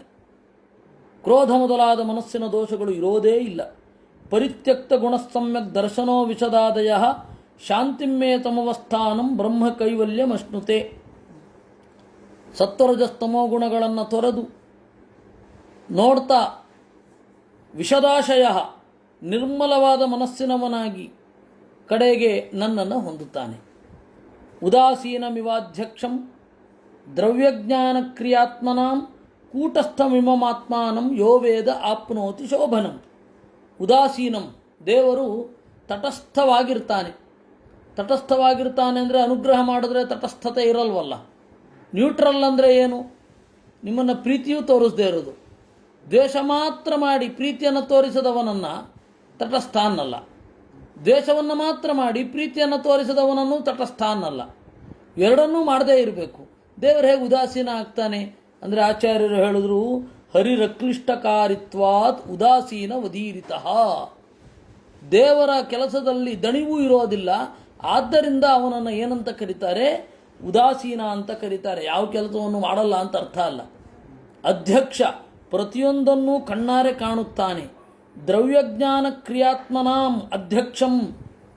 ದ್ರವ್ಯ ಅಂದರೆ ಪಂಚಭೂತಗಳು, ಜ್ಞಾನ, ಕ್ರಿಯೆ ಅಂದರೆ ಕರ್ಮ. ಈ ಮೂರನ್ನೂ ಕೂಡ ಒಡೆತನದಲ್ಲಿ ತನ್ನ ಹಿಡಿತದಲ್ಲಿ ಇಟ್ಟುಕೊಂಡ ಒಡೆಯ. ಕೂಟಸ್ಥಂ ನಿರ್ವಿಕಾರ. ಇಂತಹ ದೇವರನ್ನು ಯಾರು ತಿಳಿತಾನೆ ಅವನು ಶೋಭನಂ ಆಪ್ನೋತಿ, ಒಳ್ಳೆಯದನ್ನು ಹೊಂದುತ್ತಾನೆ. ಭಿನ್ನಸ್ಯ ಲಿಂಗಸ್ಯ ಗುಣಪ್ರವಾಹಂ ದ್ರವ್ಯಕ್ರಿಯಾಕಾರಕ ಚೇತನಾತ್ಮನಃ ದೃಷ್ಟ್ವಾಸು ಸಂಪತ್ಸು ವಿಪತ್ಸು ಸೂರಯಃ ನ ವಿಕ್ರಿಯಂತೆ ಮಯಿ ಬದ್ಧ ಸೌಹೃದಾಃ. ಭಿನ್ನಸ್ಯ ಲಿಂಗಸ್ಯ, ತನಗಿಂತ ಭಿನ್ನವಾದ ಮನಸ್ಸಿನ ಸತ್ವಾದಿ ಗುಣಗಳು ಇರ್ತವೆ. ಇದು ಆತ್ಮನಿಗೆ ಎಡಿಷನಲ್. ಮನಸ್ಸಿನ ಗುಣಗಳು. ಈ ಹಿನ್ನೆಲೆಯಿಂದ ತಜ್ಞಾತ್ವ, ಇದನ್ನು ತಿಳಿದ ಮೇಲೆ ಸ್ವಸ್ಥರೂಪಂ ಮನಸ್ತದ, ಮನಸ್ಸು ನೆಮ್ಮದಿಯಿಂದ ಇರುತ್ತೆ. ಸಂಪತ್ತು ಬರಲಿ ವಿಪತ್ತು ಬರಲಿ, ನನ್ನಲ್ಲಿ ಭಕ್ತಿ ಇಟ್ಟವರು ಇದಕ್ಕೆ ಒಳಗಾಗುವುದಿಲ್ಲ. ಅದರಿಂದ ನೀನು ಅಲ್ಲಿಗೆ ಬರಬೇಕು, ಆ ಎತ್ತರಕ್ಕೆ ಏರಬೇಕು ಅಂತ ದೇವರು ಹೇಳಿದ. ಸಮಾನೋತ್ತಮ ಮಧ್ಯಮಾಧಮಃ ಸುಖೇ ಚ ದುಃಖೇ ಚ ಜಿತೇಂದ್ರಿಯಾಶಯಃ ಮಯೋಪಕ್ಲುಪ್ತಾಖಿಲ ಸತ್ವ ಸಂಯುತೋ ವಿಧತ್ಸುವ ವೀರ ಅಖಿಲ ಲೋಕರಕ್ಷಣಂ. ಅದರಿಂದ ಪೃಥು ಮಹಾರಾಜನೇ, ಸುಖದಲ್ಲಿ ದುಃಖದಲ್ಲಿ ಸಮವಾಗಿ ನಡೆಯುತ್ತಾ ಈ 100 ಯಜ್ಞ ಮಾಡಬೇಕು ಅಂತ ಇದ್ದೆ, ಹಾಳಾದ್ದು ಇಂದ್ರ ಹಾಳು ಮಾಡಿದ ಇತ್ಯಾದಿ ಕಹಿಯಾದ ಭಾವನೆಗಳನ್ನೆಲ್ಲ ಮರೆತು ಸುಖವಾಗಿ ಇರು. ಶ್ರೇಯ ಪ್ರಜಾಪಾಲನಮೇವ ರಾಜ್ಞೋ ಯತ್ಸಾಂಪರಾಯೇ ಸುಕೃತಂ ಷಷ್ಠಮಂಶಂ ಅತೋನ್ಯತಾ ಹೃತ ಪುಣ್ಯ ಪ್ರಜಾನಾಂ ಅರಕ್ಷಿತ ಕರಹಾರಃ ಅಘಮತ್ತಿ. ಪ್ರಜೆಗಳು ವರ್ಣಾಶ್ರಮ ಧರ್ಮದಲ್ಲಿ ಇರುವಂತೆ ನೋಡಿಕೊಂಡ್ರೆ ಅವರು ಮಾಡಿದ ಪುಣ್ಯದ 1/6 ಅದು ನಿನಗೆ ಸಲ್ಲುತ್ತೆ. 1/6 ಭಾಗ ನಿನಗೆ. ಇಲ್ಲ, ತೆರಿಗೆಯನ್ನು ಮಾತ್ರ ತಗೊಳ್ತಾನೆ, ಯಾವುದೇ ಕಾರಣಕ್ಕೂ ರಕ್ಷಣೆ ಮಾಡೋದಿಲ್ಲ ಅಂದರೆ ಆ ಪಾಪವನ್ನು ಇವನು ಉಣ್ಣುತ್ತಾನೆ. ಅದರಿಂದ ನನ್ನ ಪೂಜೆ ಅಂತ ತಿಳಿದುಕೊಂಡು ಚೆನ್ನಾಗಿ ರಕ್ಷಣೆ ಮಾಡು. ಏವಂ ದ್ವಿಜಾಗ್ರ್ಯಾನುಮತೇನು ವೃತ್ತಃ ಧರ್ಮೇ ಪ್ರಜಾನಾಂಚ ಸಮೋವಿತಾಸ್ಯಾಹ ಹ್ರಸ್ವೇನ ಕಾಲೇನ ಗೃಹೋಪಯಾತಾನ್ ದ್ರಷ್ಟಾಸಿ ಸಿದ್ಧಾನ್ ಅನುರಕ್ತ ಲೋಕಃ. ಚೆನ್ನಾಗಿ ಪಾಲನೆ ಮಾಡು, ಸ್ವಲ್ಪ ಕಾಲದಲ್ಲಿಯೇ ನಿನ್ನ ಮನೆಗೆ ಸನಕ ಸನಂದನಾದಿಗಳು ಬರ್ತಾರೆ. ಅದು ಈ ಯಜ್ಞದ ಫಲ. ಕ್ರಿಯೆಯ ಫಲ ಏನು ಅಂದರೆ ಜ್ಞಾನ. ಜ್ಞಾನದ ಫಲ ಕ್ರಿಯೆ ಆಗಲ್ಲ, ಕ್ರಿಯೆಯ ಫಲ ಜ್ಞಾನ ಆಗತ್ತೆ. ಅದರಿಂದ ಜ್ಞಾನ ಪಡ್ಕೊಳ್ಳಿಕ್ಕೆ ನೋಡಬೇಕು. ವರಂಚ ಮತ್ಕಂಚನ ಮಾನವೇಂದ್ರ ವೃಣೀಶ್ವತೇಹಂ ಗುಣಚೀಲಯಂತ್ರಿತಃ ನಾಹಂ ಮಖೈಸ್ತೆ ಸುಲಭಸ್ತಪೋಭಿ ಯೋಗೇನ ವಾಯಸ್ ಸಮವೃತ್ತವರ್ತಿ. ಏನಾದರೂ ವರ ಬೇಕೇನು ನಿನಗೆ? ಏನು ಬೇಕೋ ಕೇಳು, ಕೊಡ್ತೇನೆ. ನನಗೆ ಯಜ್ಞಗಳಿಂದ ಪ್ರೀತಿಯಾಗುವುದಕ್ಕಿಂತ ಸುಖ ದುಃಖಗಳಲ್ಲಿ ಸಮವಾಗಿ ಇದ್ದು ದ್ವಂದ್ವವನ್ನು ತಟಸ್ಥವಾಗಿ ನೋಡ್ತಾರಲ್ಲ, ಅವ್ರನ್ನ ಕಂಡ್ರೆ ಬಹಳ ಇಷ್ಟ. ಯಜ್ಞಗಳಿಂದ ನಾನು ಏನು ಸಂತೋಷಗೊಳ್ಳಲ್ಲ. ನಾಹಂ ಮಖೈಸ್ತೈ ಸುಲಭ ತಪೋಭಿರ್ ಯೋಗೇನ ವಾಯಸ್ ಸಮವೃತ್ತವರ್ತಿ. ಸಮವೃತ್ತವರ್ತಿ, ಸುಖ ದುಃಖಗಳನ್ನು ತಟಸ್ಥವಾಗಿ ಸ್ವೀಕರಿಸುವವ, ಅವ್ರನ್ನ ಕಂಡ್ರೆ ಇಷ್ಟ, ಬೇರೆ ಅಲ್ಲ ಅಂದರು. ಸೈತ್ಥಂ ಲೋಕಗುರುಣ ವಿಶ್ವಕ್ಸೇನೇನ ವಿಶ್ವಜಿತ್ ಅನುಶಾಸಿತ ಆದೇಶಂ ಶಿರಸಾ ಜಗೃಹೆಯ ಹರೇಹೆ. ಈ ರೀತಿಯಾಗಿ ಲೋಕದ ಗುರು ಆದ ವಿಶ್ವಕ್ಸೇನ ನಾರಾಯಣನಿಂದ ಅನುಮತಿಯನ್ನು ಪಡೆದು ಉಪದೇಶವನ್ನು ಪಡೆದು, ಸ್ವಾಮಿ ನಿನ್ನ ಆದೇಶವನ್ನು ತಲೆಬಾಗಿ ಸ್ವೀಕರಿಸುತ್ತೇನೆ ಎಂದ. ಸ್ಪೃಶಂತಂ ಪಾದಯೋ ಪ್ರೇಮಣ ವ್ರೀಳಿತಂ ಸ್ವೇನ ಕರ್ಮಣ ಶತಕ್ರತುಂ ಪರಿಶ್ವಜ್ಯ ವಿದ್ವೇಷಂ ವಿಸಸರ್ಜ. ದೇವರು ಹೇಳಿದ ಸಿಟ್ಟು ಬಿಟ್ಟು ಸುಖವಾಗಿ ಇರು ಅಂತ. ಅಷ್ಟು ಹೊತ್ತಿಗೆ ಇಂದ್ರ ಕಾಲಿಗೆ ಬಿದ್ದು ಕ್ಷಮಾಪಣೆ ಕೇಳ್ತಾ ಇದ್ದಾನೆ. ತಾನು ಮಾಡಿದ ಕೆಲಸದಿಂದ ಅವನಿಗೆ ನಾಚಿಕೆಯಾಗಿದೆ. ಪೃಥ್ವಿಯೇ ಮುಂದುವರಿದು ಅವನನ್ನು ಗಟ್ಟಿಯಾಗಿ ಅಪ್ಪಿ ದ್ವೇಷವನ್ನು ಬಿಟ್ಟ. ಇದು ಭಾಗವತ. ಅದಕ್ಕೆ ಆಚಾರ್ಯರು ಹೇಳಿದ್ರು, ಆಯಾಸ ದುಃಖೌರೀಳಾದೀನ್ ಪ್ರಾಯಶಃ ಸುಖಿನೋಪಿತು ನಿಯಮಾದೃಶಿಭೂತೇಷು ಮೋಹಾಯ ಅದರಚಯನ್ಸುರಾಹ ಇತಿ ಬ್ರಹ್ಮತರ್ಕೇ. ಆಯಾಸವನ್ನು, ದುಃಖವನ್ನು, ನಾಚಿಕೆ ಮೊದಲಾದವುಗಳನ್ನು ಸುಖಿಗಳಾಗಿದ್ದರೂ ಕೂಡ ಮೋಹಕ್ಕಾಗಿ ತೋರಿಸುತ್ತಾರೆ, ಬೇರೆ ಅಲ್ಲ. ಇದು ಬ್ರಹ್ಮತರ್ಕದಲ್ಲಿ ಇರುವಂಥದ್ದು. ಪ್ರಸ್ಥಾನಾಭಿಮುಖೋಪ್ಯೇನಂ ಅನುಗ್ರಹ ವಿಲಂಬಿತ ಪಶ್ಯನ್ ಪದ್ಮಫಲಾಶಾಕ್ಷ ನಪ್ರತಸ್ಥೆ ಸುಹೃತ್ ಸತಾಂ. ಆಮೇಲೆ ಹೊರಟ ಅಂತೆ ದೇವರು. ನಿಧಾನವಾಗಿ, ಮನಸ್ಸೇ ಇಲ್ಲವೋ ಎಂಬಂತೆ ನಿಧಾನವಾಗಿ ಹೆಜ್ಜೆಗಳನ್ನು ಇಡ್ತಾ ಇದ್ದಾನೆ ದೇವರು. ಅದಕ್ಕೆ ಹೇಳಿದ್ದು, ಅವನು ಬಹಳ ಭಕ್ತಿಯಿಂದ ಕೂಡಿದ್ದಾನೆ, ಇವನನ್ನು ಹೇಗೆ ಬಿಡೋದು ಅಂತ. ಭಗವಾನಪಿ ವಿಶ್ವಾತ್ಮ ಪೃಥುನೋಪಭೃತಾರ್ಹಣ ಸಮುಜ್ಜಿಹಾನಯ ಭಕ್ತ್ಯ ಗೃಹೀತ ಚರಣಾಂಬುಜ. ನೋಡಿ, ಪರಮಾತ್ಮ ಪೃಥ್ವಿನಿಂದ ಪೂಜಾ ಸಾಮಗ್ರಿಗಳೆಲ್ಲ ಪೂಜೆಯನ್ನು ಸ್ವೀಕರಿಸಿ ಸಮುಜ್ಜಿಹಾನಯ ಭಕ್ತ, ಪಕ್ವವಾದ ಭಕ್ತಿಯಿಂದ ದೇವರ ಕಾಲ್ಗಳನ್ನು ಹಿಡಿದುಕೊಂಡ. ಅಪಕ್ವ ಭಕ್ತಿಯುಕ್ತಾಯೇ ನತೇಚಾಂ ವಿಷ್ಣು ದರ್ಶನಂ. ಇಲ್ಲಿ ಆಚಾರ್ಯರು ನಿರ್ಣಯವನ್ನು ಬರೀತಾರೆ, ಪ್ರಕಾಶ ಸಂಹಿತೆಯದ್ದನ್ನು ಉಲ್ಲೇಖ ಮಾಡ್ತಾರೆ. ಅಪಕ್ವ ಭಕ್ತಿಯಿಂದ ಕೂಡಿದವರು ಅವರಿಗೆ ವಿಷ್ಣು ದರ್ಶನವೇ ಆಗೋದಿಲ್ಲ. ಅವರಿಗೆ ಪರಮಾತ್ಮನ ದರ್ಶನ ಆಯಿತು ಅಂದರೆ ದುಃಖವೂ ಇರೋದಿಲ್ಲ. ಕಾತರ ಇರುತ್ತೆ ದೇವರನ್ನು ನೋಡಬೇಕು ಅಂತ, ಆದರೆ ದುಃಖ ಆಗೋದಿಲ್ಲ. ಇತಿ ಪ್ರಕಾಶ ಸಂಹಿತಾಯಾಮ್. ಇನ್ನು ವಿಶ್ವಾತ್ಮ, ವಿಶ್ವ ಅಂತಂದರೆ ಪೂರ್ಣವಾದ ದೇವರು ವಿಶ್ವಾತ್ಮ ಅಂತ ಹೇಳಿದರೆ, ಅವನು ದೇವರನ್ನು ಉತ್ಕಟವಾಗಿ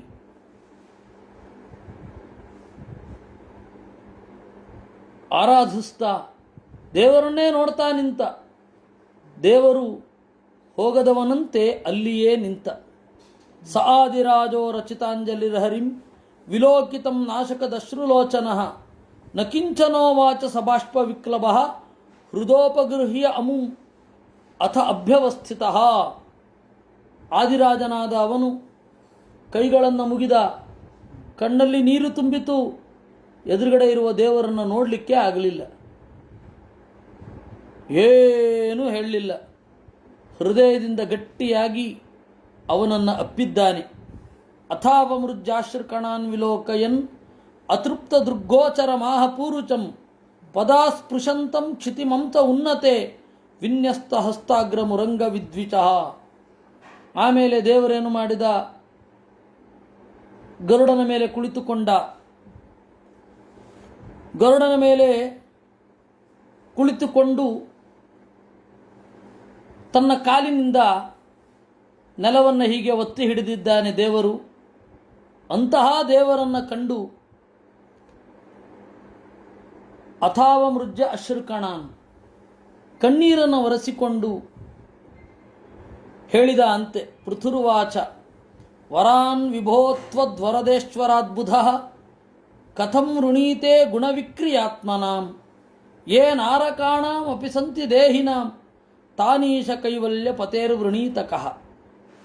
ದೇವರೇ, ನೀನೇನೋ ಕರುಣೆಯಿಂದ ಹೇಳಿದೆ ವರಗಳನ್ನು ಕೇಳು ಅಂತ. ವರ ಏನು ಕೇಳೋದು? ಅದು ಎಲ್ಲರಿಗೂ ಸಿಕ್ಕೇ ಸಿಗತ್ತೆ. ಸಿಗುವಂಥದ್ದನ್ನೇ ವರವಾಗಿ ಕೇಳೋದೇನು? ನಕಾಮಯೇ ನಾಥ ತದಪ್ಯಹಂ ಕ್ವಚಿತ್ ನ ತತ್ರ ಯುಷ್ಮಚ್ಚರಣಾಂಬುಜಾತವಂ ಮಹತ್ತಮಾಂತರ ಹೃದಯನ್ಮುಖಚ್ಯುತಂ ವಿಧತ್ಸ್ವಕರಣಾಮೃತಮೇಚ ಮೇ ವರಹ. ನನಗೆ ಇನ್ಯಾವ ವರವೂ ಬೇಡ. ನಿನ್ನ ಮಹಿಮೆಯನ್ನು ನಿನ್ನ ಭಕ್ತರ ಮಾತಿನಿಂದ ಯಾವಾಗಲೂ ಕೇಳ್ತಾ ಇರಬೇಕು. ಆ ತರಹದ ವರವನ್ನು ನನಗೆ ನೀಡು. ಅದೇ ನೀನು ನನಗೆ ಕೊಡುವಂತಹ ದೊಡ್ಡ ವರ. ಯ ಉತ್ತಮ ಶ್ಲೋಕ ಮಹನ್ಮುಖಚ್ಯುತಃ ಭವತ್ ಪದಾಂಭೋಜ ಸುತಾ ಕಣಾನಿಲಃ ಸ್ಮೃತಿಂ ಪುನರ್ವಿಸ್ಮೃತ ತತ್ವವರ್ತ್ಮನಾಂ ಕುಯೋಗಿನಾಂ ನೋ ವಿತರತ್ಯಲಂ ವರೈಹಿ. ಶ್ರೇಷ್ಠರಾದ ನಿನ್ನ ಭಕ್ತರ ಮುಖದಿಂದ ಹೊರಬಿದ್ದ ನಿನ್ನ ಅಡಿದಾವರಗಳ ಮಹಿಮೆ ಎಂಬ ಅಮೃತದ ಕಣ ನಮ್ಮ ಹೃದಯವನ್ನು ಯಾವಾಗಲೂ ಸೋಂಕ್ತಾ ಇರಬೇಕು. ಕುಯೋಗಿಗಳಿಗೆ ಯಾವಾಗಲೂ, ಕುಯೋಗಿಗಳು ಅಂದರೆ ಅಪಕ್ವ ತಪಸ್ವಿಗಳು, ಅವರಿಗೆ ಯಾವಾಗಲೂ ಈ ತರಹ ಬೀಳ್ತಾ ಇರಲ್ಲ. ನಿರಂತರವಾಗಿ ಅದು ಹೃದಯದಲ್ಲಿ ರೂಢ ಆಗೋದಿಲ್ಲ. ಆ ಕುಯೋಗಿಗಳಿಗೆ ಬೀಳದ ನಿನ್ನ ಆಳವಾದ ಅರಿವು, ಪಾದದ ಮಹಿಮೆ ನನಗೆ ಗೊತ್ತಾಗಬೇಕು. ಯಶಸ್ವಿವಂ ಸುಶ್ರವ ಆರ್ಯ ಸಂಗಮೇ ಯದೃಚ್ಛಯ ಚೋಪಶೃಣೋತಿ ತೇತಕೃತ್ ಕಥಂ ಗುಣಜ್ಞೋ ವಿರಮೇ ದ್ವಿನಾ ಪಶುಂ ಶ್ರೀರ್ಯತ್ ಪ್ರವವ್ರೇ ಗುಣಸಂಗ್ರಹೇಚ್ಛಯ. ಸುಶ್ರವ, ಒಳ್ಳೆ ಕೀರ್ತಿಯನ್ನು ಹೊಂದಿರುವವನೇ, ಸಜ್ಜನರ ಸಮೂಹದಲ್ಲಿ ನಿನ್ನ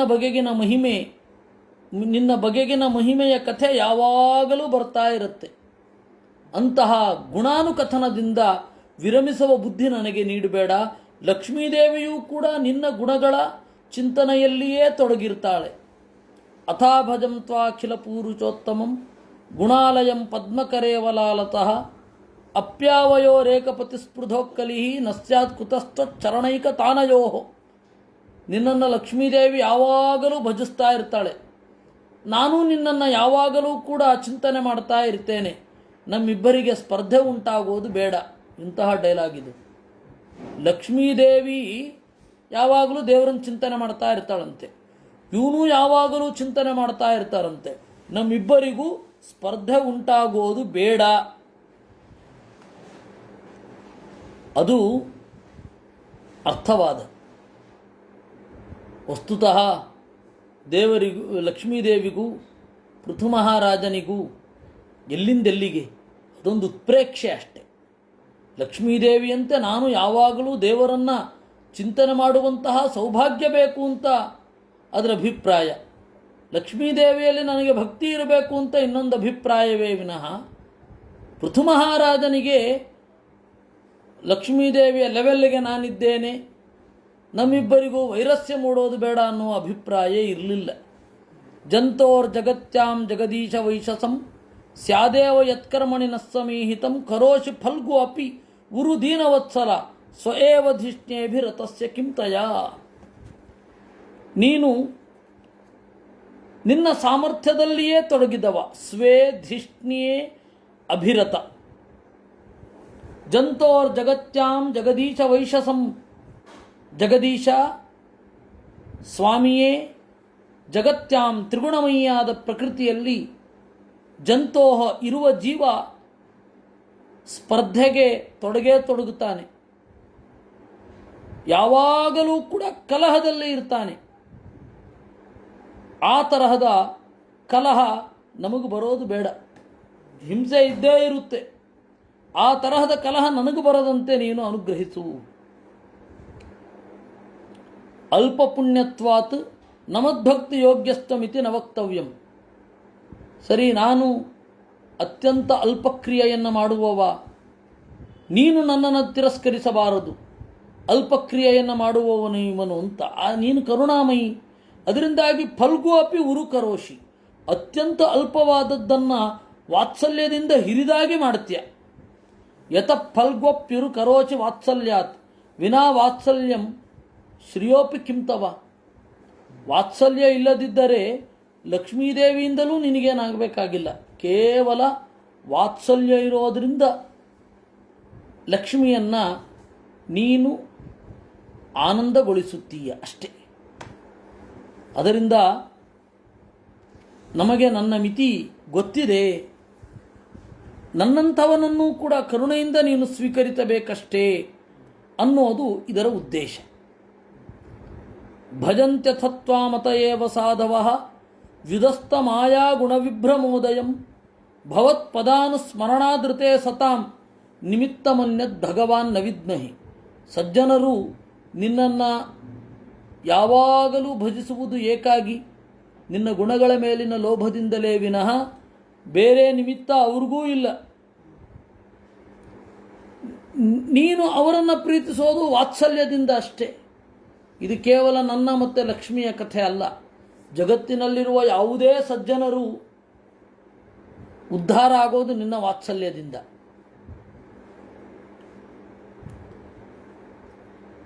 ಮನ್ಯೇ ಗಿರಂತೆ ಜಗತಾಂ ವಿಮೋಹಿನೀಂ ವರಂ ಋಣೀಶ್ವೇತಿ ಭಜಂತ ಮಾಥಯತ್ ವಾಚಾನುತಂತ್ರ್ಯ ಇದಿತೆ ಜನೋಸಿತಃ ಕಥಂ ಪುನಃ ಕರ್ಮ ಕರೋತಿ ಮೋಹಿತಃ.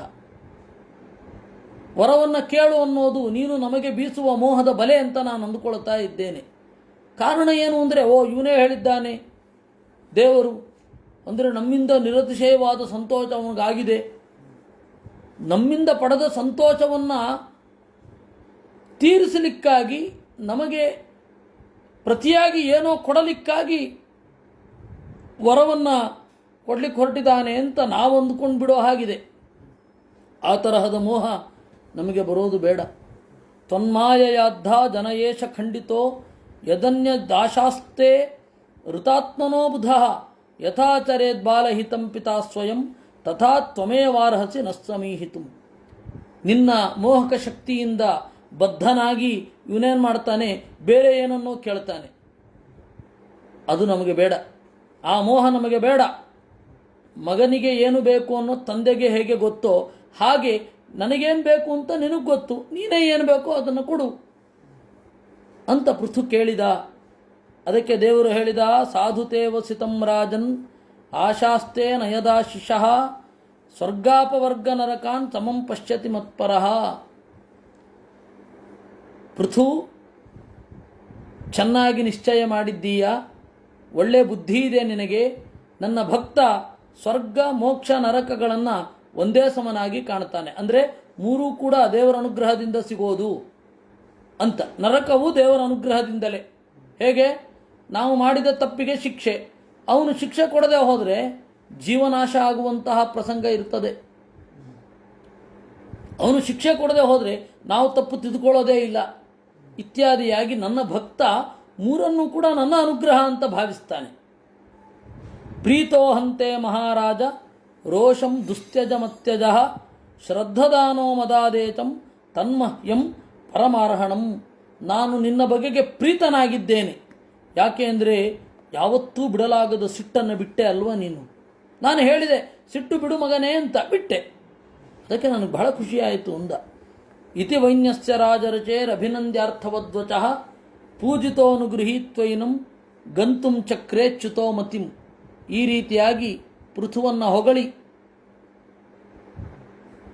ಅವನ ಪೂಜೆಯನ್ನು ಸ್ವೀಕರಿಸಿ ಇನ್ನು ಹೊರಡಬೇಕು ಅಂತ ಮನಸ್ಸು ಮಾಡಿದ ಅಂತೆ. ದೇವರ್ಷಿ ಪಿತೃಗಂಧರ್ವ ಸಿದ್ಧಚಾರಣ ಪನ್ನಗಾ ಕಿನ್ನರಾಪ್ಸರಸೋ ಮರ್ತ್ಯ ಖಗಾ ಭೂತಾನ್ಯನೇಕಚಃ ಯಜ್ಞೇಶ್ವರ ಧಿಯಾರಾಜ್ಞ ವಾಗ್ವಿತ್ತಾಂಜಲಿ ಭಕ್ತಿತಃ ಸಭಾಜಿತಾ ಯಯುಸ್ಸರ್ವೇ ವೈಕುಂಠಾನುಗತಾಸ್ತತಃ.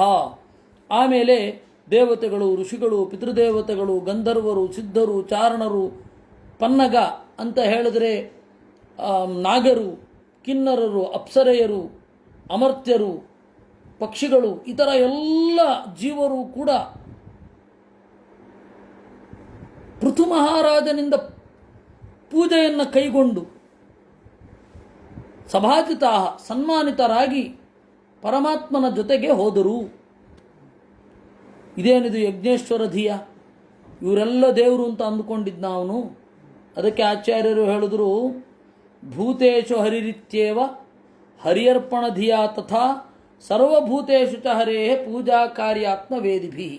ಎಲ್ಲರ ಅಂತರ್ಯಾಮಿಯಾಗಿ ದೇವರಿದ್ದಾನೆ ಎನ್ನುವ ಪ್ರಜ್ಞೆ ಯಜ್ಞೇಶ್ವರ ಧೀಹಿ ಅಂತ ಕರೆಸಿಕೊಳ್ಳಲ್ಪಡ್ತದೆ. ಹಾಗೆ ಅವರ ಪೂಜೆಯನ್ನು ಕೈಗೊಂಡು ತಮ್ಮಲ್ಲಿ ದೇವರನ್ನು ಇವನು ಕಂಡಿದ್ದಾನೆ ಅಂತ ತೃಪ್ತರಾಗಿ ಎಲ್ಲರೂ ಕೂಡ ತೆರಳಿದರು. ಪಿತೃದೇವತೆಗಳ ತೃಪ್ತಿಯೂ ಇಲ್ಲಿ ಬಂತು. ಭಗವಾನಪಿ ರಾಜರಚೇ ಸೋಪಾಧ್ಯಾಯಸ್ಯ ಪಶ್ಚಾತಃ ಹರನ್ನಿವ ಮನೋಮುಷ್ಯ ಸ್ವಧಾಮ ಪ್ರತ್ಯಗಾತ್ ವಿಭುಹು.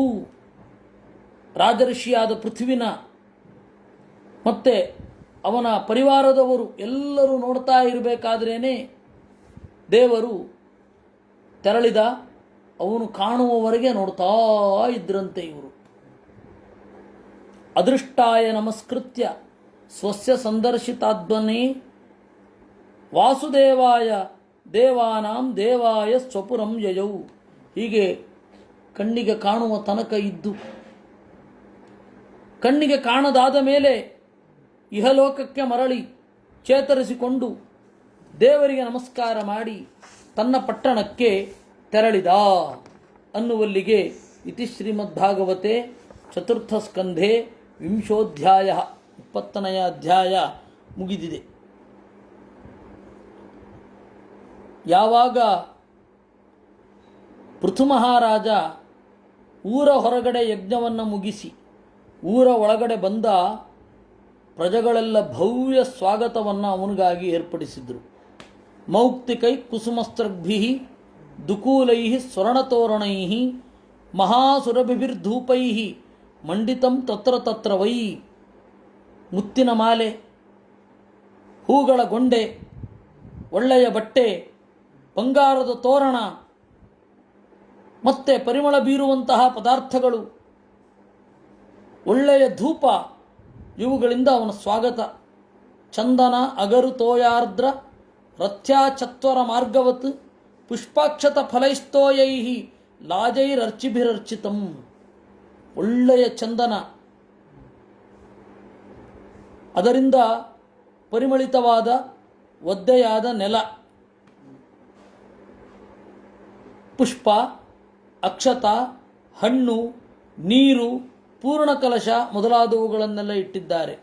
ಸವೃಂತೈ ಕದಳಿ ಸ್ತಂಭೈ ಪೂಗಪೋತೈ ಪರಿಷ್ಕೃತಂ ತರುಪಲ್ಲವಮಾಲಾಭಿ ಸರ್ವತಃ ಸಮಲಂಕೃತಂ. ಒಳ್ಳೆಯ ಗೊನೆಗಳಿರುವ ಬಾಳೆಯ ದಿಂಡು ಆಮೇಲೆ ಅಡಿಕೆಯನ್ನು ಇಟ್ಕೊಂಡಿದ್ರು. ತರು ಪಲ್ಲವ ಮಾಲಾಭಿಹಿ, ಮರ, ಚಿಗುರು, ಮಾಲೆ ಇವುಗಳಿಂದ ಅಲಂಕೃತವಾಗಿರುವ ಒಂದು ಸಮಾರಂಭವನ್ನು ಮಾಡಿ ಪೃಥುವಿಗೆ ಯಜ್ಞವನ್ನು ಮುಗಿಸಿ ಬರ್ತಾ ಇರುವವನಿಗೆ ಭವ್ಯವಾದ ಸ್ವಾಗತ ಮಾಡಿದರು. ಪ್ರಜಾಸ್ತಂ ದೀಪಬಲಿಭಿ ಸಂಭೃತಾ ಶೇಷಮಂಗಳೈ ಅಭೀಯುರ್ಮೃಷ್ಟಕುನ್ಯಾಶ್ಚ ಮೃಷ್ಟಕುಂಡಲ ಮಂಡಿತಾ.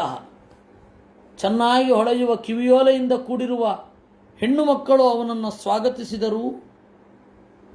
ಶಂಖದುಂದುಬಿಘೋಷೇಣ ಬ್ರಹ್ಮಘೋಷೇಣ ಚ ಋತ್ವಿಜಾಂ ವಿವೇಶ ಭವನಂ ಭೂಯಃ ಸ್ತೂಯಮಾನೋ ಗತಸ್ಮಯಃ. ವೇದ ಮಂತ್ರಗಳನ್ನು ಹೇಳ್ತಾ ಶಂಖದುಂದುಬಿ ಘೋಷಗಳ ಜೊತೆಗೆ ಪೃಥು ಮಹಾರಾಜ ತನ್ನ ಪಟ್ಟಣವನ್ನು ಪ್ರವೇಶ ಮಾಡಿದ. ಇಷ್ಟು ಅದ್ಭುತವಾದ ಒಂದು ಸ್ವಾಗತ ಸಿಗ್ತಾ ಇದೆ ಅವನಿಗೆ. ಅದರ ಬಗ್ಗೆ ಒಂದು ಚೂರು ಹೆಮ್ಮೆ ಇರಲಿಲ್ಲ ಅವನಿಗೆ. ಗತಸ್ಮಯ. ಪೂಜಿತ ಪೂಜಯಾಮಾಸ ತತ್ರ ತತ್ರ ಮಹಾಯಚಾಹ ಪೌರಾನ್ ಜಾನಪದಾನ್ ಸ್ಥಾನ್ ಪ್ರೀತ ಪ್ರಿಯವರಪ್ರದ. ಹೀಗೆ ಸ್ವಾಗತ ಮಾಡಿದ ಪಟ್ಟಣದ ಮುಖ್ಯರು, ಹಳ್ಳಿಗರು ಮೊದಲಾದವರನ್ನು ಅವರಿಗೆ ಬೇಕಾದದ್ದನ್ನು ಕೊಟ್ಟು ಸತ್ಕರಿಸಿದ. ಸ ಏವ ಮಾದೀನ್ಯನವದ್ಯ ಚೇಷ್ಟಿತಃ ಕರ್ಮಾಣಿ ಭೂಯಾಂತಿ ಮಹನ್ಮಹತ್ತಮಃ ಕುರ್ವನ್ ಶಶಾಸ ಅವನಿಮಂಡಲಂ ಯಚಃ ಸ್ಫೀತಂ ನಿಧಾಯ ಆರುರುಹೇ ಪರಂಪದಂ. ಈ ರೀತಿಯಾಗಿ ಅನವದ್ಯ ಚೇಷ್ಟಿತ, ಯಾವುದೇ ತಪ್ಪು ಇರದ ಕೆಲಸಗಳನ್ನು ಮಾಡ್ತಾ ಎಲ್ಲರಿಂದ ಪೂಜೆಯನ್ನು ಕೈಗೊಂಡು ಅವನಿಮಂಡಲಂ ಶಶಾಸ, ಭೂಮಂಡಲವನ್ನು ಆಳಿದ, ಕಡೆಗೆ ಒಳ್ಳೆಯ ಲೋಕವನ್ನು ಸೇರಿದ. ಇದ್ದಕ್ಕಿದ್ದಾಗೆ ಮುಗಿಸ್ಬಿಟ್ರು. ಹಾಗೆ ಮುಗಿಸಿದ್ದು ಯಾಕೆ ಅಂತಂದರೆ ಮತ್ತೆ ಪ್ರಶ್ನೆ ಕೇಳಲಿ ಅಂತ. ಸ್ವಾಮಿ ಅದೇನೋ ಹೇಳಿದ್ರಲ್ಲ, ಸನಕಾದಿಗಳು ಬರ್ತಾರೆ, ಸನಕಾದಿಗಳು ಬಂದು ಅವನಿಗೆ ಉಪದೇಶ ಮಾಡ್ತಾರೆ ಅಂತ ಏನೋ ಹೇಳಿದ್ರಲ್ಲ ಅಂತ ನೆನಪಿರಲಿ ಅಂತ. ಕಥೆ ನಡೆಯೋದೇ ಹಾಗೆ. ಅದನ್ನು ಕೇಳ್ತಾನೆ ವಿದುರ. ಆಗ ಮತ್ತೆ ಮುಂದುವರಿಸ್ತಾರೆ. ಅದನ್ನು ನಾವು ನಾಳೆ ನೋಡೋಣ ಅಂತ ಹೇಳ್ತಾ ಇವತ್ತಿನ ಚಿಂತನೆ ಏನಿದೆ ಅದನ್ನು ದೇವರಿಗೆ ಅರ್ಪಿಸೋಣ. ಕೃಷ್ಣಾರ್ಪಣಮಸ್ತು. ಅನೇನ ಭಾವಿಯತ್ ಪುಣ್ಯಂ ತದಾಪ್ನೋತು ಪಿತಾಮಹ.